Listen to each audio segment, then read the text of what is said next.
ഒരുപാട് മില്ലറ്റ്സുകൾ ഇന്ന് നമ്മുടെ വിപണിയിലുണ്ടല്ലോ, ഒരുപാട് മില്ലറ്റ്സുകളുണ്ട്. മില്ലറ്റ്സുകളിൽ തന്നെ ഏതാണ് നല്ലതെന്ന് കസ്റ്റമേഴ്സിന് തിരിച്ചറിയാൻ പറ്റാത്ത രൂപത്തിൽ ഒരുപാട് മില്ലറ്റ്സുകളുണ്ട്.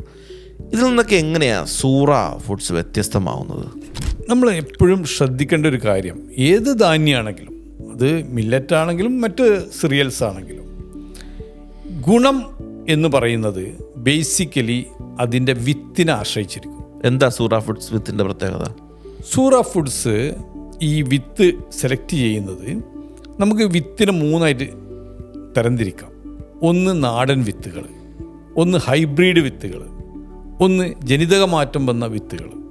ഇതിൽ നാടൻ വിത്തിനങ്ങളാണ് സൂറ ഫുഡ്സ് ഉപയോഗിക്കുന്നത്. ഇപ്പോൾ നാടൻ എന്ന് പറയുമ്പം തന്നെ ഒരു നാടിനെ കേന്ദ്രീകരിച്ചു കൊണ്ടുള്ളതാണ്. ഞാനെടുത്ത സ്ഥലം മധ്യപ്രദേശാണ്.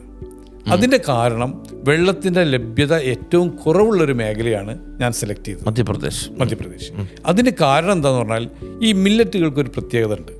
അത് വെള്ളത്തിൻ്റെ ലഭ്യത ഏറ്റവും കുറഞ്ഞ സാഹചര്യത്തിൽ പോലും അതിന് അതിജീവനം സാധ്യമാണ്.